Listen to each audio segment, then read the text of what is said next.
Hi, this is Jerry DiPiano, and you are listening to the Love Mia Vita podcast. My podcast guest today is a frequent podcast guest, Dr. Juliana Hauser. And Dr. Hauser and I are going to discuss a topic that's pretty important to women and men. We tend to hear about it a lot in men, and it's called midlife crisis. I hate that term. It really should be called a midlife transition. And this particular podcast, we're going to focus on the midlife transition, finding your worth and purpose, because this is actually the best time of your life. For those of you that have not had the pleasure of meeting Dr. Hauser, let me share a little bit of information about her background. Dr. Juliana Hauser leads conversations about relationships, agency, sexuality, intimacy, and a variety of topics, which you will begin to understand as you listen to these podcasts. She is very approachable. She's a professional, and she's also a lot of fun, which is why we keep asking her to join us on our podcast. She studied and received her PhD in counseling education from the College of William and Mary.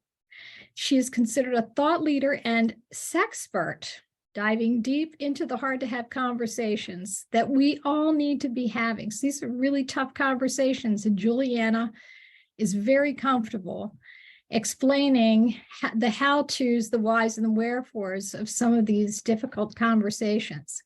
She has spent decades, although she doesn't look like she spent decades, in counseling and supporting thousands of individuals and partners on their paths to discover their sexual agency, relationship intimacy, and fulfilling sexual connection. But the crowning jewel of Dr. Juliana's offering is her Revealed course. And she certifies others to facilitate the course in 8 countries. You can reach Dr. Juliana on her website at dr-juliana.com. And we'll have that on our website. And so you'll be able to look at that and get that correct spelling of Dr. Juliana's name. Welcome, Juliana. I'm so excited to have you as our guest once again. I'm so happy to be here. I just love and adore you and always look forward to our conversation. Thanks. We have mutual admiration here. So midlife, it's as old as, well, it dates all the way back to Aristotle, right? So 300 BC, Aristotle referred to this time of your life, which he coined as being the age around 50, as the prime of your life. And I have to say, I agree with him. It is indeed the prime of your life, but it isn't necessarily the prime of everyone's life. We hear about something called that midlife crisis, and we joke about it. Most of it in the context of what men go through. The woman that's, half his age, so divide by 2, add 7. And no disrespect to any of you that are listening out there that may be that woman. We don't mean to insult you. You definitely are a prize. And we also hear about the sports car and, the epiphany that these men may have where they do silly things. But we hear less about it, or we have heard less about it in women. And let's face it, aren't we the ones that are really juggling everything? So midlife can be a time of great, and should be a time of great liberation, but it oftentimes has its challenges. So let's talk about that for a minute. So sorry. Yep. I actually wanted to say, I call it an awakening. I agree with the word transition, and I agree that crisis is not the right words. And what I have seen happen of those who fall into that stereotype that we've seen that was pretty relevant 20 years ago, but you don't see as much stereotypically now. And it's why I've transitioned to using the word awakening, is that at this age, like in your 50s, a lot of us have already had the experiences of life not turning out how you thought. It could be the death of something. It's somebody that was important to you that was unexpected. It can be your career not turning out, your marriage not being what you thought it was going to be, your kids not turning out how you thought. Something that has felt unexpected, that wasn't in life's plan. Something has forced you into this facing yourself, facing your choices, and facing the trajectory of your life.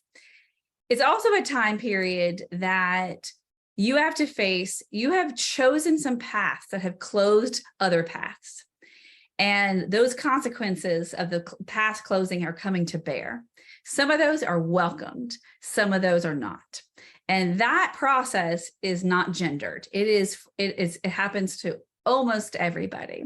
So you either get to the awakening by force because of something happening in your life, or by circumstance of like your age or just seeing things around you, or it is physically something has changed, menopause, or your body has changed and you cannot, the wrinkles are different. You look at yourself, you're like, whoa, like who is that? Or you start hearing people say, my 20-year-old self really wouldn't believe this, or I remember 50 looked ancient, and here I am. If you start hearing that, you're in that period of awakening. And what I like to do, I know this is part of your philosophy too, is how can you get ahead of this and be in agency in this process rather than being whiplashed by it? It really is true. We hear the typical question in our midlife, which is, did my life count? Does it still count? Does it have meaning? And we think about this as you just described. We look at the midlife as the first half of our life is complete, right? And now you define it kind of differently as now the second half of your life. And let's face it, it'd be great if we all lived to 100 or more, but if you're 50 years old, you're looking at the next 50 years, and you were in the go years, and now you might be in the going slower years, and you have to face that reality. But it doesn't have to be the gloom and doom than what might imagine. And you're right, we talk about what's going on at this point. So maybe your marital status has changed. Maybe you were never married, and maybe it doesn't matter to you at all, but you face being perhaps single for the rest of your life, or being in an unpartnered relationship. Let's face it, careers change. You may be thinking about retiring, or may have retired, or maybe retire, or you can't retire. And, economic issues are much more pressing for women, particularly single women, or women who have lost a partner through either death or divorce or some other circumstance. Children are leaving the nest. So if you were a full-time stay-at-home parent and your purpose in life was raising your children, perhaps you're scratching your head now that your children have moved on, and you're trying to figure out, what do I do now? Illness, right? We have to face the reality that, we may be at risk for certain issues, whether they're cardiovascular, cancer, whatever. Not necessarily, but it certainly does rise with age. And then we lose, or maybe losing, a parent or both parents. And these are really very significant life events, but we can mostly deal with these challenges with the right mindset. And you said agency, and that's really important. The decisions that we make and the consequences that we live with as a function of those decisions is super important right now. Mm-hmm. And I want to add to that too, that if your life isn't hitting any of those check marks that you just said, of those categories, you for sure have people in your life where it is. And sometimes that can be even scarier when you start seeing more and more friends having cancer, having bigger health risks, when you see more and more marriages that are ending, when you see friends that are losing their children, when you see multiple friends losing their parents, and it's not you yet. That can catapult you into that place of the awakening or the transition time of like, whoa. Those feelings are really scary. And I'm sure that those of you that are listening or viewing this podcast can appreciate that in the past year, I have had at least half a dozen friends who have lost a parent. I lost my mom, and friends of mine that sort of lived through that with me started looking at their own family members, especially if their parents were in the same age group cohort, and anticipating what that might be like through my eyes. So that can be really scary. I think that's really important. Ditto on things like losing a partner through death, divorce, just, you drift apart. And you tend to feel, that could be me, not that is me, but that could be me. And so this can be a very scary time. And I see that too. Like I lovingly call them like menopause circles, that a lot of people in my age group right now that we're talking, when we get together, like we joke, like, gosh, girls' night is very different these days. Like we are, like what used to be when we were getting together in our 30s of a night out and dressing up and going to a club or whatever to all hours of night. Now it's like, let's be in our pajamas by 9:30. And we're sitting around on our couches, happy as can be, with blankets and maybe a drink, but we're talking like, so what are your symptoms? And what are you doing now? And we're like doing the debriefing of it. And that can feel both connecting and reassuring and scary to hear these things. And then we go our separate ways. We get into the busyness of our life, and we're not really sure, how do we incorporate and integrate those feelings of fear, those feelings that we're already experiencing ourselves, and how do we get on top of it, and where are the skills that we should be learning? We learn a lot of life stuff along the way. We are taught school, we're taught things in our schooling along the way, but there is no midlife school that we are going to.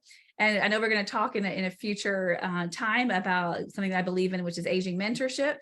Unless you have people in your life that are aging ahead of you and sharing the experience and sharing how to do it in an empowered and agency way, as opposed to being fear-based and terrified of it, then you are feeling like, well, I just can't deal with that right now. I'm not going to deal with it until it's right in front of me, which in some ways that's the truth. We can't anticipate everything, but I really advocate, and I know you do also, of like, let's educate ourselves. Let's share information, that the research that's out there, the practical skills that we're learning from one another, and see that this midlife time can truly be a beautiful awakening and a chance to make the most, in a very healthy way, of the time that you have left. And I think too, the caveat for me is not just chronological time, but like quality of lifetime that we have left.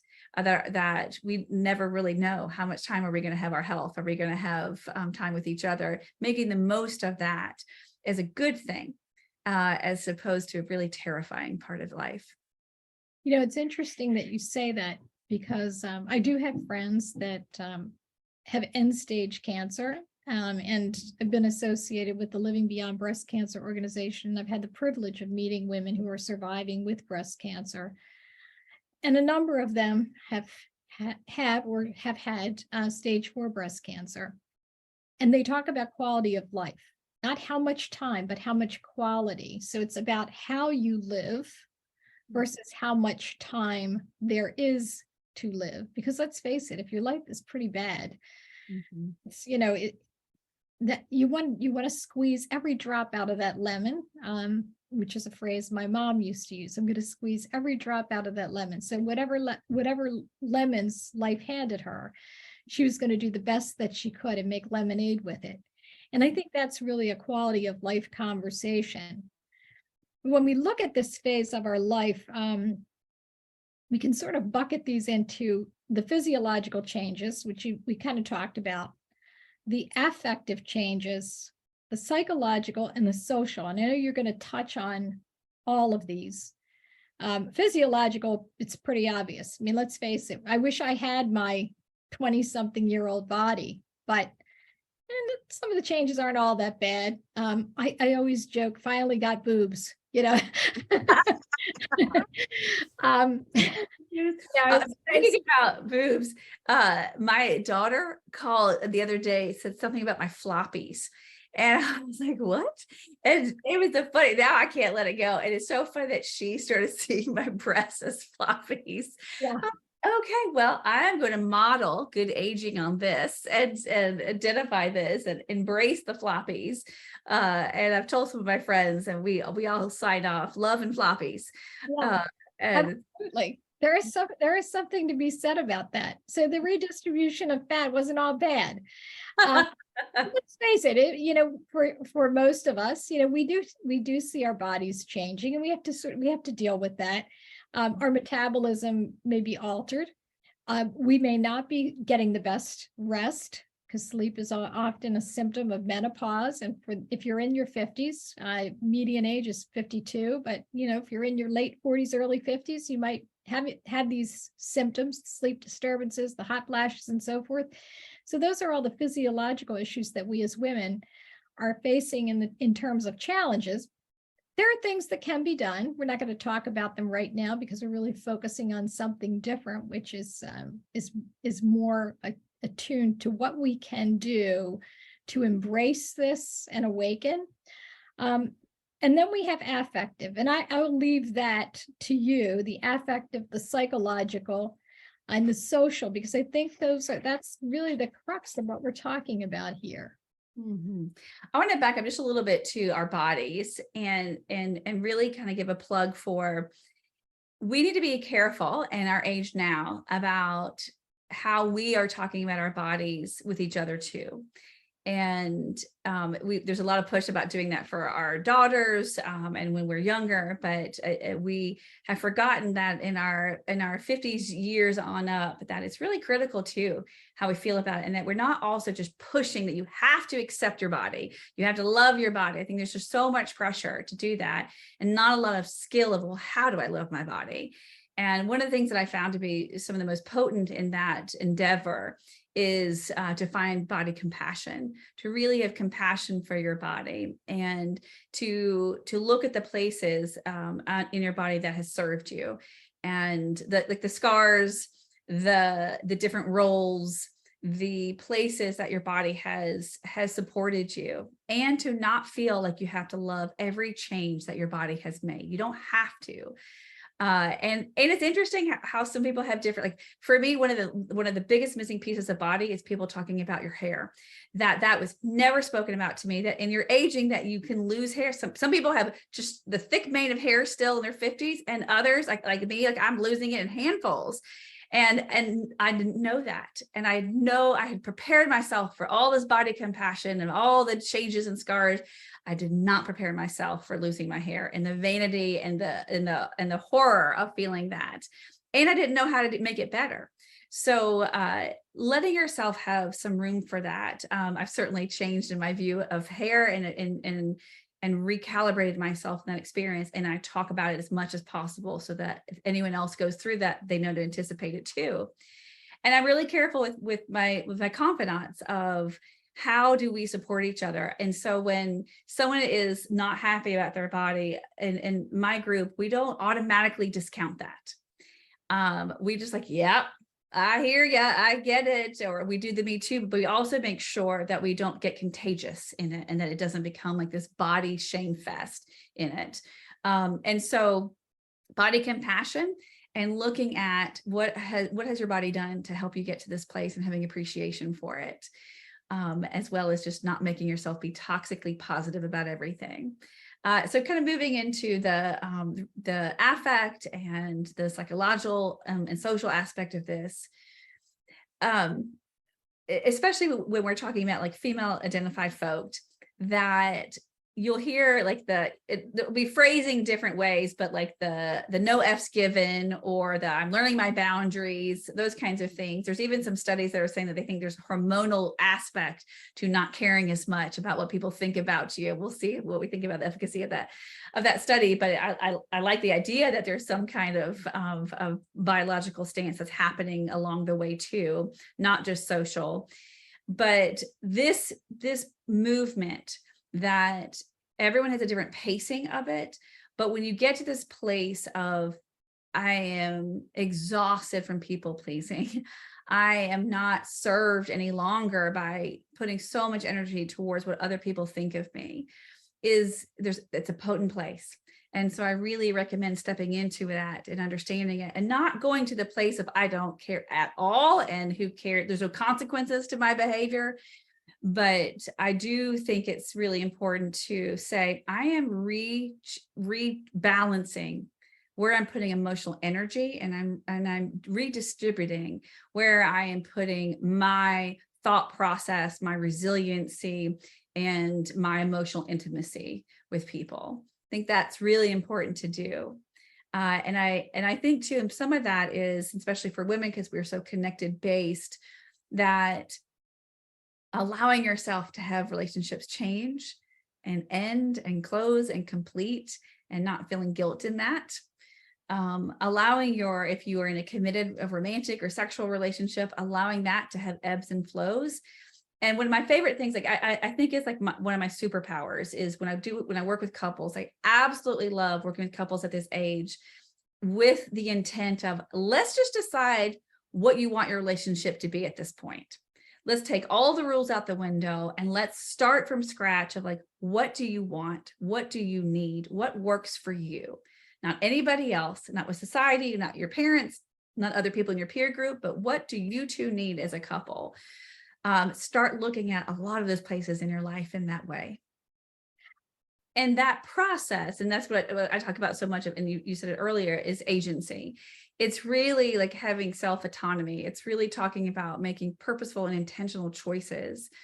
I actually was working with somebody yesterday who we were redefining what her career is. She made the decision to put a notice in somewhere, and she's like, so where do I go now? And so we started, and to her, what was a really unexpected place, I was like, what brings you joy? What brings you joy? We're going to start there. And all she could think about at first was in the context of work. I was like, no.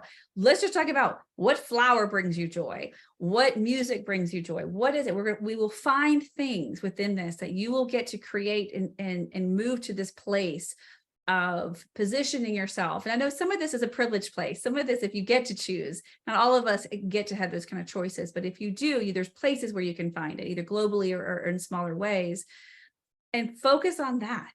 It is a part of the privilege of aging, is that you can start creating different parts of your life. You have to take some risk in some places, and you have to give up some other things, but it changes. It changes when you start surrounding yourself with joy. But I think it's another place that we have to watch for ourselves, is like, where are we protecting what fills us? What is, and I think that ultimately goes to like, well, what's our purpose here?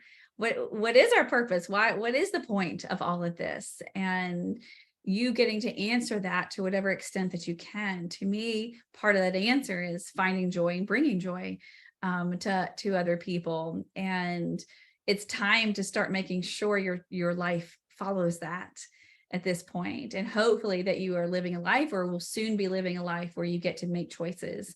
Some of our choices are this, and some of our choices this, but often we will have some. And so when you lead with joy, that can actually bring a lot of spark and vibrancy back into your life. So for some of us, when we're in this phase, it is not all fabulous. Some of the changes are terrible. Some of the changes are really difficult, unwanted, just life-altering in some of the most tragic kinds of ways. So joy feels really far away in that.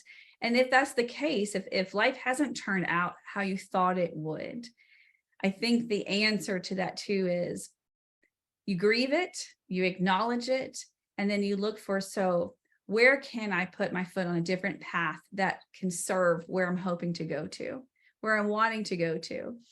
And oftentimes when life hasn't turned out how we want, we don't trust the world in a lot of ways. Like when bad things happen to good people and you're the good person that the bad thing has happened to, it changes you. It changes your safety in the world. And I think that's another piece that you have to really face as we are in this place in life, which is when you see the bad things happening to other people or has happened to you, you don't feel as safe. When you don't feel safe, you don't show up authentically to the world and to people in your life, and you don't risk take. And a lot of joy is about risk taking too. It just would define it a little bit differently. It's also about being present and being mindful.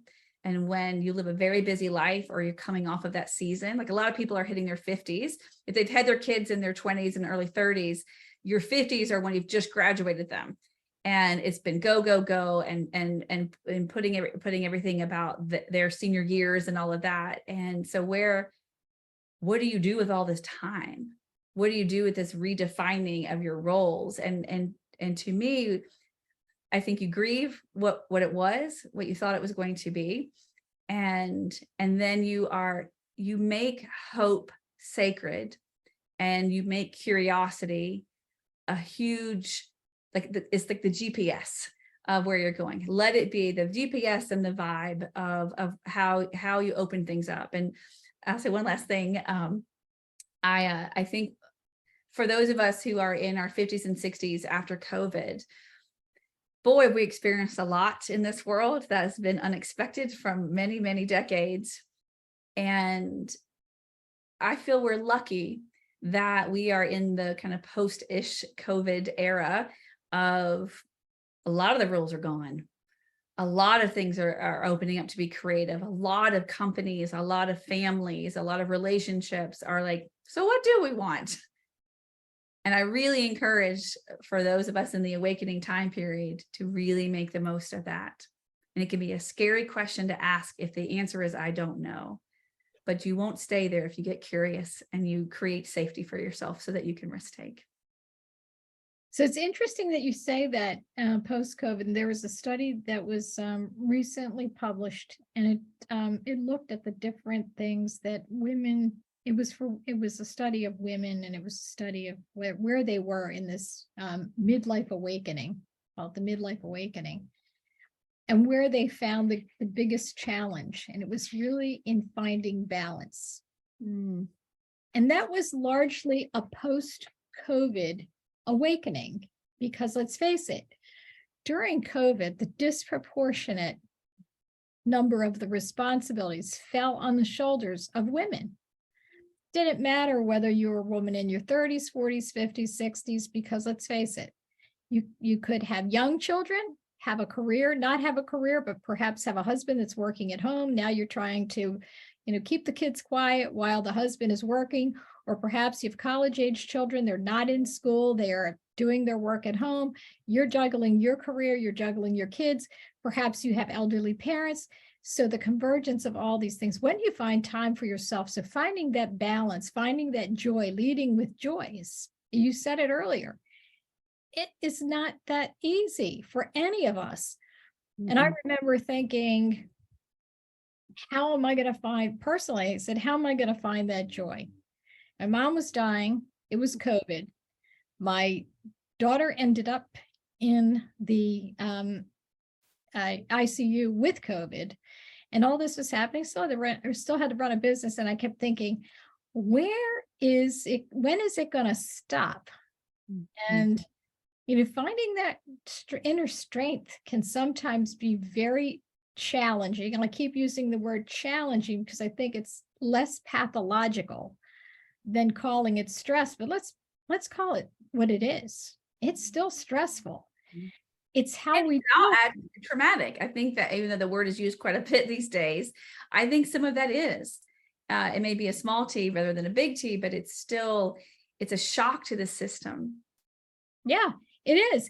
And let's face it, it's about how you deal with that. So whether you have those reserves to deal with it, right? Because when you think about how women, and I'll just keep using women because using the word women or that as a gender, because women tended to face more of these balance issues than their male counterparts.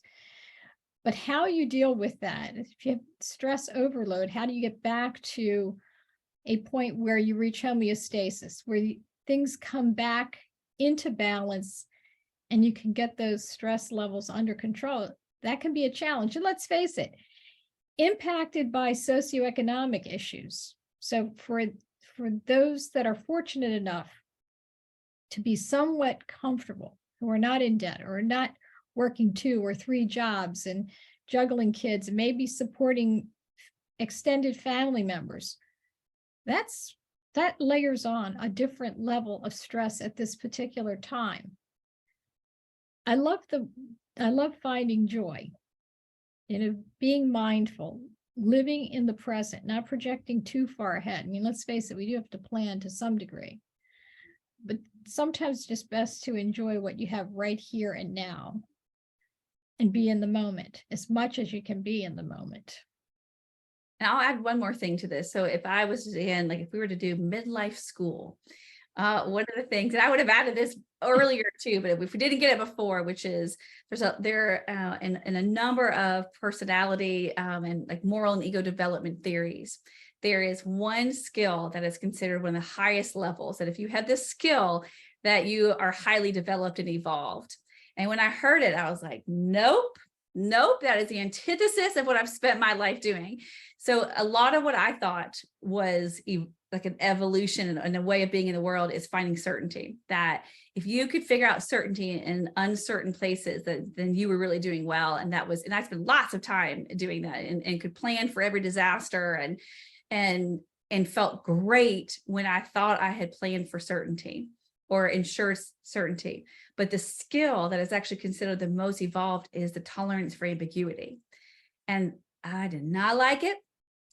And I fought it. And when I realized, yep, darn, that is the truth. Every time that I've had the hardest times in my life are the things I didn't see coming, were the times where it was absolutely uncertain when I was creating certainty for myself. Didn't like that. You can call it control. You can call it whatever you want to call it. Telling me that I had to sit there. And this is when I saw like tolerance for ambiguity, all I could view was like, the own position and just like, oh, like everything's fine when there's a storm. And that was super annoying to me. And you were never going to ever convince me that was the case until I started paying attention to the times that I was able to let go, the times that I was able to say to myself, you are going to be okay. You will figure this out. You are okay. You are safe right now. That combination of present mindfulness and you're okay is the most powerful skill. And it's a place that I think a lot of us in this age group can access more often. For some of us, we have less people depending on us on a day-to-day basis. For some of us, we have more. I still have a 9-year-old in the house, so I've got a lot of that happening for me too. But I have found that to be one of the most important skills of resiliency, of aging well and creating joy in my life, is letting go of having to have certainty in order to feel safe and realizing that knowing I'll be okay is probably the most safe inducing thing I can do for myself. And then it's like, well, how do you learn tolerance for ambiguity? I get asked that a lot too. And there's lots of things you can do, but mainly it's paying attention to those moments where you don't know how things are going to turn out and you're okay in those moments. And you take it being a millisecond to being a second, to being a minute, to being 10 minutes, to being whatever length of time you need it to be. And even though this is something I've been working on and honing for many years of my life, there are times where I forget to hone the skill of tolerance for ambiguity, but I know how to get back to it. And that makes a difference. So I'm not walking around this world with this Zen place all the time. I get anxious, I get worried, I want certainty on things. But I know what the symptoms are of how I'm enacting it. And I know the damage it does to myself and to people around me when I'm in that place, and I get myself back to it. And I think if you can do that, you can have a completely new chapter of life. So interesting that you use that tolerance of ambiguity, because let's face it, this can be a very, we've talked about this throughout this podcast. This can be a very turbulent time of your life. Things are changing. They can be changing in an instant. Parent, children, partner, job, all these things are, your health, all these things can be changing in an instant.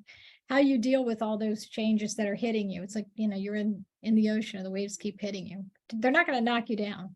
I guess that's the metaphor that I use. I feel like I'm standing in the ocean and the waves keep hitting me, but they're not going to knock me down. Right. Or if I do get knocked down, I'm sure I'm going to get back up. I am confident I will get back up. And that you're right. It's a skill that we all need to develop. I have a terrible time dealing with ambiguity. I'm right there with you, Juliana. It's really, really tough. Mhm. And then I think about, okay, what am I going to do in this next chapter of my life? Sarah Lawrence Lightfoot referred to it as the third chapter. And I think that's really something I'm going to embrace, because the third chapter in life really provides us opportunities for making decisions about who we want to be, how we want this to look. Where can we grow? Who are we going to hang out with? You said this early on. I'm going to shed some of this baggage, whether it's folks that don't have any place in my workplace or in your workplace or in your inner circle or in your family. Again, it's not to say you're going to, cut off members of your family, disinherit them, disown them, or not ever, but you may choose not to interact with them on a regular basis, or you may choose to interact with them differently. So I think this, dealing with some of that ambiguity it's a skill that we need to develop, but we have the opportunity to do that in this third chapter. I love it. And I love looking at this as a time too. What she's talking about also, it sounds like, is agency, like really making a decision. And what's really an important piece of agency that happens in this time of our life is that we know ourselves better. We do. And when you know yourselves better, and I'm not saying like we've perfected who we are, we know every piece of us, because we're always changing as well, but we know ourselves better. So then we can make decisions that really serve the authentic part of who we are. And when you make decisions that serve the authentic you with purpose and intention, we make decisions that are joyful, fulfilling, have ripple effects that are positive for ourselves and for other people and the people in our lives. If we are leaders, if we are business people, if we have careers, it helps us make better decisions that way. And when we are operating from a place of authenticity and purpose and intention, it changes communities, it changes relationships, and it changes your essence and the core of who you are. And it changes the quality of life that you're living, however long that is. It's funny. So we talked about your decision making, which is formed by the wisdom of accumulated years, right? Yep. In whatever you've done in those accumulated years, whether you've worked, whatever you've done, parenting, you have accumulated, or haven't been a parent, but maybe you've been a caregiver in another way, but you've accumulated some wisdom. You probably have improved your emotional regulation, because let's face it, you've gotten your hands slapped, proverbially speaking, or metaphorically speaking. You've had your hands slapped, so presumably you've learned from some of those experiences. And you've developed some practical intelligence along the way. It's not necessarily book learning, although of course, I'm a big believer in education, but practical intelligence is even more valuable than what we might read in a textbook. And then there is for some folks, there's the opportunity to reinvent yourself. So you might be thinking about retirement, but how about re-engagement instead of retirement? Labor over leisure. I want to work at something. I want to do something, but this time I want to do something that really makes me feel worthwhile or helps other folks in ways that I've always contemplated, but maybe didn't have the luxury because I was too busy raising my kids or taking care of my parents or working at a job where I was totally unfulfilled, but I had to do it for a variety of reasons. And maybe now you're at a place in your life where you can shed some of those material things, so you have more resources to work with, and you can take some of those risks. And what about learning?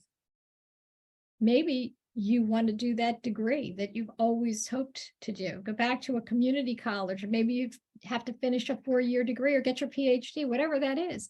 Perhaps now is the time of your life when you're unburdened and you have the privilege of doing so. Again, that presumes that you don't have economic pressures that are pressing down on you. But even if you do, what are the small things that you can do that feed your soul? Because that's really what we're talking about here, is we have to feed our souls. And to know that it's a smart thing to do. It's a loving thing to do. It is not a selfish thing. It's actually, frankly, one of the most selfless things you can do is to step into the truth of who you are, because it models it for other people. The ripple effects are so positive in many ways. And it's a giving back. When you are doing, if you are learning something, like I was just with a friend about a month ago, and he was learning French again, and because he was going to take a trip, and so he was doing an app for 15 minutes every morning, and it was absolutely precious watching him do this, and knowing that is the last thing I wanted to be doing. But I loved it that he knew it. He's like, why not? I want to do this now. I want to be able to speak this when we go on this trip. And I used to do it and I let it go. And we should be encouraging those kinds of things in each other. One of the things that happens, unfortunately, a lot of times in our 30s and 40s, is we do things because we're supposed to. We're doing things to like bank for later. And then this later never happens. Or we get ourselves stuck into these choices that were never for us. They were for other reasons or for other values. And sometimes that's what you need to stay in, and you can't completely get out of it, but you can find places where you can carve out the truth for you in all those areas that you just said. And I love it. I love it when people can do it. And you need to find communities that support it. Because when people, I hear this a lot in your 30s and 40s, for those who are choosing to do that, and it's a little bit less now after COVID, but people are threatened when they are stuck in decisions that they don't see their way out of, when they see somebody who is going a different pathway and taking themselves out of it.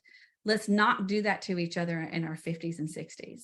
Let's support that process of like, great, what do you like? What do you not like? What do you need at this time in your life? And ask it from each other, and surround yourself with people who ask it for you and of you too. Well, this brings me back to something that we learned from you in an earlier podcast, which is the yucks and yums. And it was in the context of things that we like from the standpoint of sex and our sexual agency and sexual self-confidence. But it really has applicability in all areas of our life. And that's at least my interpretation is yucks and yums. What is delicious? And what do I really not, what don't I enjoy? I ate those asparagus because my mom put it on my plate. I knew it was healthy for me, but I really am a fan of broccoli. I prefer the broccoli, right? I'm using these metaphors. Yeah, silly. Exactly. But exactly. Ditto on the people that you're surrounded with, the job that you hate, that just drives you to distraction and sends you home feeling like you just want to open a bottle of wine. For God's sake, after one or two glasses, you're numb, but do you really want to be numb? Or would you rather go outside and take a long walk in the park, or go cycling, or just kind of hang out with your kids or your husband or your partner, read a good book? That's the sort of thing you want to do. So if you have a job that you hate, now's the time. You can, perhaps you have the luxury to find another one. If you have to work, find something that's going to make you want to get up every single morning and get in there and do the best that you can, and surround yourself with people that you really feel are kind and good and decent people and are there with the same purpose in mind. You meet a couple jerks along the way, but if you can control it by finding the right culture, that's also a good thing. Mm-hmm. And so I would say career choices and relationship choices are some of the bigger life-changing, life-altering decisions to make if you're doing it in this time period. And for some, the answer is, I'm not leaving. I'm going to figure this out. Or I can't change careers right now. I need to wait 5 more years to get vested, whatever those things are. If you're not in a place while you're listening to this that you can actually make those changes, what you can do is make steps towards them.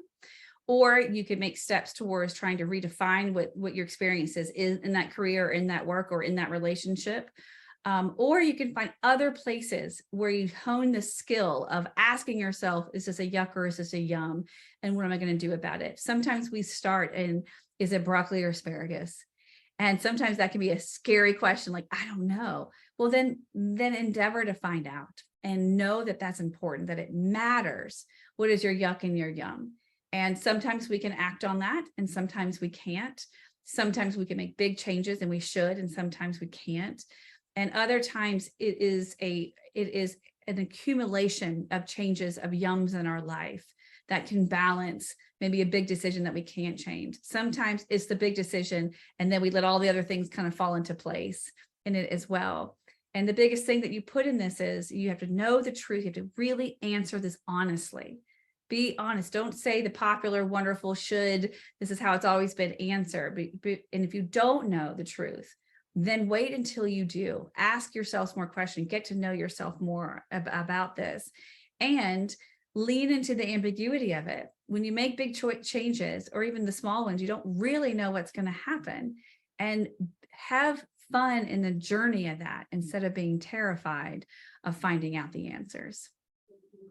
And that is a brilliant way to end this podcast, because finding your worth and purpose really requires you to answer some questions, right? To ask yourself those questions and lean into that. You may not have all the answers. So that's the leaning into the ambiguity.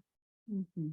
But we need to first lean into who we think we are, what we really want. Asking ourselves these questions during this part of our life can really mean that we have an awakening that propels us to the best phase of our life. And I happen to think that that's where we are when we reach midlife. Mm-hmm. I agree with Aristotle.